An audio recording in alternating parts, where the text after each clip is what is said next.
So, Sadhguru, what are some of the things that, all of us who are here listening to you, what are the one or two things that we can do tomorrow which will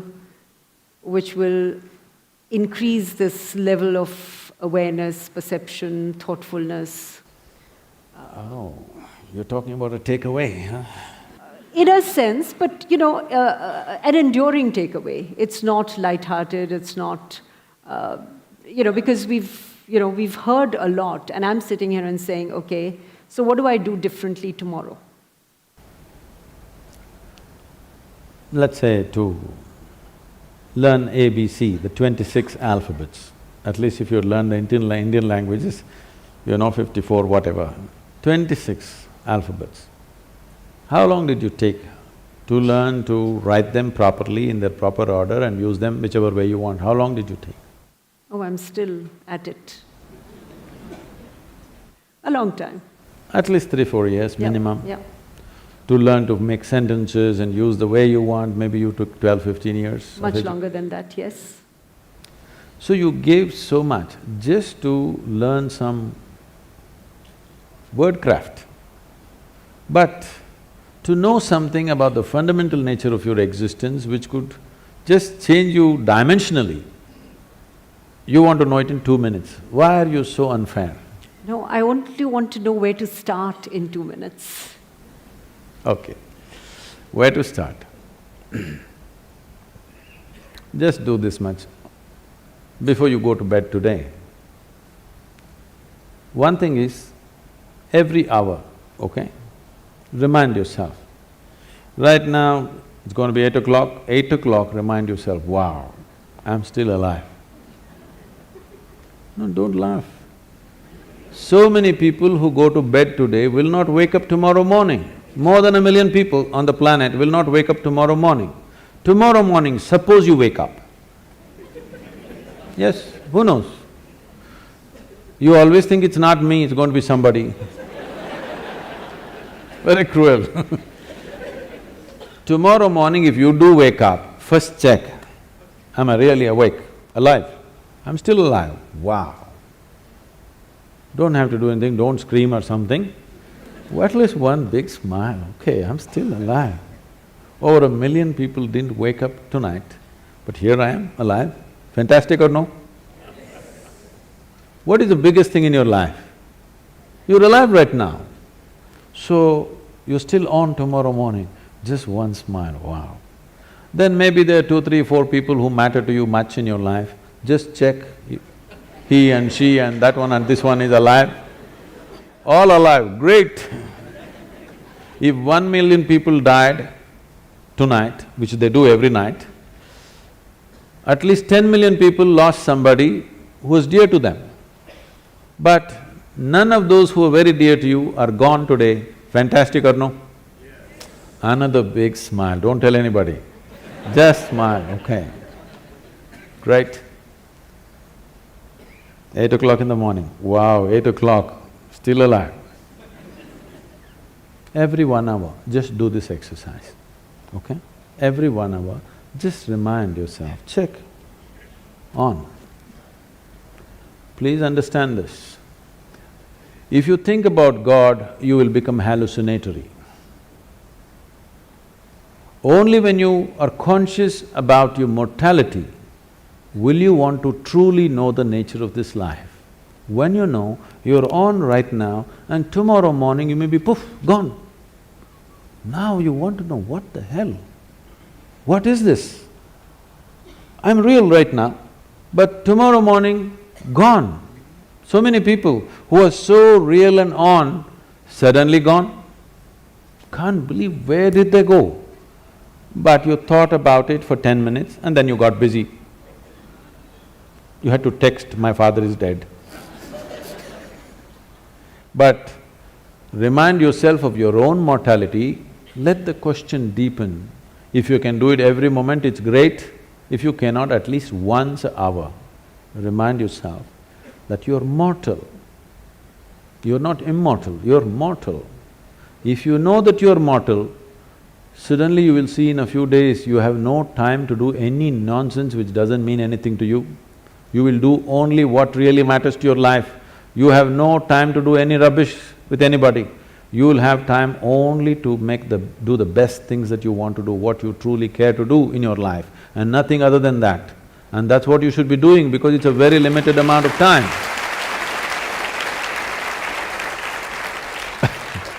I want you to know, it's a very brief life. That is if you're a joyful person.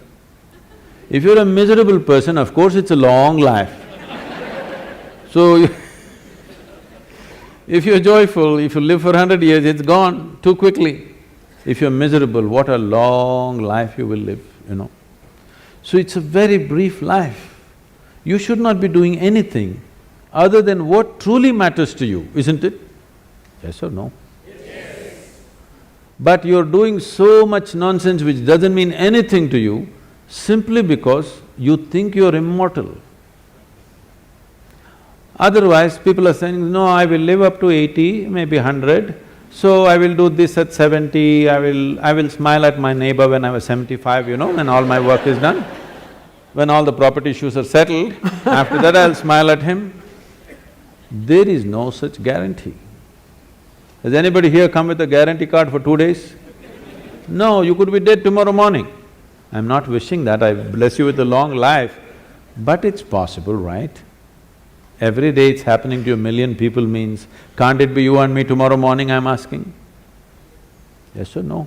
Yes. If you are conscious of your mortality, becoming aware will naturally happen because the significance of being alive will blossom. You used all kinds of words which are straight from the American coast, mindfulness, awareness, mental alertness. No, you need to separate these things. Being mentally alert will help you to survive better. If I'm mentally alert, I can drive better, I can do my work better, I can do something else better. It's survival. Awareness is not about survival. When I first asked you the question, how do you know that you're here? You went around and then you said, I'm conscious. Only because you're aware, you're alive.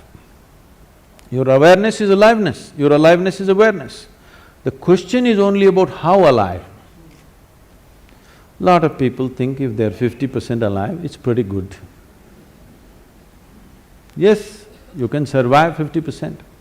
But you need to understand, if we want to torture somebody, if you want to torture somebody, what would you do? You'll kill them?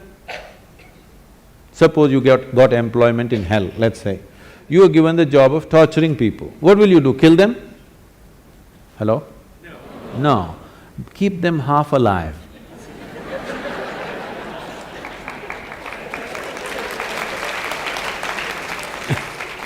If you keep them half alive, that's called torture.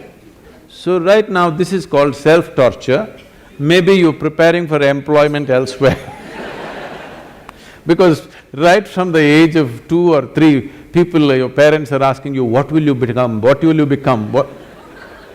Well, I'm born as a human being, I'm supposed to strive to become a human being. See, every life on this planet, whether it is a bird, if it's a worm, insect, bird, animal, tree, whatever, every one of them is striving to become a full-fledged life, and that's all. A worm is trying to be a full-fledged worm, a tree is trying to be a full-fledged tree. That's all a human being also, to become a full-fledged human being. No, what will you become means what kind of job will you get from the age of 3? This madness has come because of this, whatever the last century of poverty in the country, people are so deprived and they think if they don't have a job, they won't eat anything. You know, it comes from a certain poverty consciousness, we must pass it, that generation is past. Right now, if you have a few brain cells working, you can make a living. Yes? You don't have to be qualified for anything. If you have a few brain cells working in your head, you can make a living. That's not an issue anymore. There was a time it was like that, it's no more like that. It's time we leave that. It's not about what you will become, how you will be. What will be the experience of your life? Will it become the peak experience or is it just a mediocre nonsense? This is the question. Because once you have come as a human being, whatever happens, it's not enough, something more needs to happen, yes or no? You may think you're doing different things. The man who goes to the temple, the man who goes to the bar, the man who goes to work, the man who goes to conquer the world, every one of them is just seeking a larger slice of life. Some people go to the mall, some people go to the PDS, just like that. Some people think it comes free in the temple, so they go there, somebody else go to conquer the world, somebody go shopping. What is it that you're trying to do? Just trying to have a larger slice of life. But it doesn't matter, if you gather the whole world around you, you will not have a larger slice. Your larger slice will happen only if your ability to perceive is enhanced. If your ability to experience is not enlarged, then you can have everything around you, still your experience is the same. Modern life is just that. No other generation had the things that we are having around us. Most homes are looking like a warehouse. Because they're shopping trips, they don't know where to keep it, everything is falling all over the people, there's no place for the people, full of things. But does it bring well-being or happiness or anything? No. You cannot determine the experience of what's happening within you from outside. It has to happen from within. And it is how enlarged your experience is how big your life is. Not about socially how big people think you are. That may work socially a few things for you, but it doesn't work in terms of life. So when we say awareness, we are talking about the essential ingredient of life, because only because you're aware, you're alive, isn't it so? Yes? Now the question is, how alive? If we have to use an analogy, right now this light is, blinding me. Now, if you reduce the voltage, it'll be like this, it'll light up only that much. But they want it to light up everything, so they turned up the voltage. So if you turn down the voltage, you'll see only this much, if you turn it up, you'll see that much, if you really turn it up, you'll see the entire hall. Awareness is the same thing. Because you're conscious or you're aware, you know something. If you become little more aware, you will know something more. If you know little more aware, something more. All these words are connected. Prajna, the word guru, all these things are connected because prajna means you're conscious. Because you're conscious, depending upon the intensity of your consciousness, accordingly your vision of everything around you is enhanced. Now the word guru means, gu means darkness, it's a four-letter word, Ru means dispeller. So a guru is not supposed to teach you something, he is not supposed to give you a philosophy, not supposed to give you an ideology. It is just that he is supposed to throw little more light. Little more light means, if suppose this hall is dark and you're only able to see the first two rows, you're not able to see them. If I flashed a torchlight, you saw, oh, all those people, the whole world out there. But I switched off the torch. Then you know, there is something, now I have to see. What do I need? I need a torch beam of my own, okay? This is the job. Because the children in the home where I'm staying, they're declaring, he's not like a guru, he doesn't talk like a guru, he doesn't look like a guru, he doesn't walk like a guru, he's not a guru. I'm very glad, I'm getting certified. Yes, yes. Now, about seeing everything the way it is, because if I want to walk through this, there are a whole lot of people right now, belief systems. You believe in God, all right? Now, I know in the corporate world, people have shifted this, I believe in myself. Which is somewhat misplaced, but that's okay. Both are misplaced, they produce different kinds of impacts. Absolutely. See, belief means what? Essentially, belief means you're unwilling to admit what you do not know as I do not know. Whatever you do not know, you believe. If you believe, what it does to you is, it'll give you confidence. Confidence without clarity is a disaster. Right now, let us say, I cannot see these people, my vision is not clear. But I have great confidence, I'm going to walk through these people. You know what I will do? I'll step over everybody and go, because I'm very confident, the whole lot of people like this. If my vision is clear, I will go through this without even touching anybody. If my vision is not clear, and I have no confidence, I will ask, please can somebody show me the way? But now I have no clarity, but I have confidence. It's a disastrous process. So believing in God, believing in yourself, believing in anything means, it's just a B word, you know. You're just bullshitting yourself about something that you do not know. Right, right. What is the problem? What I know, what I do not know, I do not know. What is the problem with this?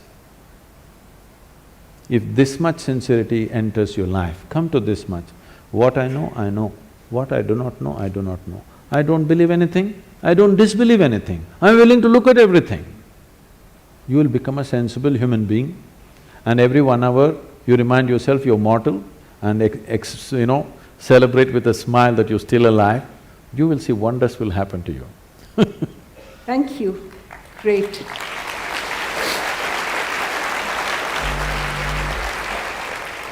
So even a free-flowing… It's 8 o'clock. No, we have more time, we have more time. I was just going to say… I'm not saying that, it's 8 o'clock, you're still alive, wow! We are all alive. That's the collective celebration.